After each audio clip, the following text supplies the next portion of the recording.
আচ্ছা ভাই, এই যে লাল শাক করিয়া আপনি কতটুক লাভবান নাকি লসে আছেন?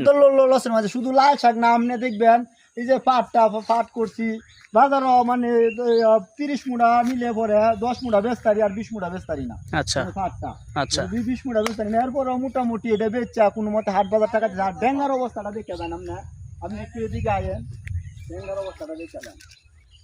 দেখা যাক দর্শক এই ওনার যে- ডেঙ্গার কি অবস্থা।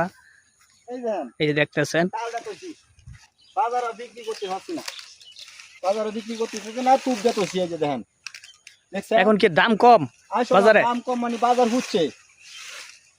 হচ্ছে এখন কিছু করার নাই। এই ক্ষেত শুদ্ধ ছোঁয়া লাগদারে বুঝছেন। আপনি কি দেখবেন, আপনি আমার আর এই যে লাল শাক গুলা যে আপনি কাটতেছেন আর বস্তায় ভরতাছেন, আরে এটা মানে গুরু খাইবো, এছাড়া তো ঘুমত নাই। এটা বাজারে নিলে কি আপনি ন্যায্য দাম পাচ্ছেন না? না না এটা আচ্ছা, না এই বিষয় নিয়ে আপনার কি মানে ওই তারেক রহমান তো বলছিল যে উনি যদি সরকার গঠন করে তাহলে কৃষকদের জন্য কার্ড দিব। যদি ইনশাল্লাহ আমরা কার্ড পাই, তা আমরা ইনশাল্লাহ যদি আমরা কৃষি কার্ডের মাধ্যমে যদি অনুদান পাই, প্রতি বছরে একটা অনুদান পাই, এটাই আমাদের জন্য যথেষ্ট ইনশাল্লাহ।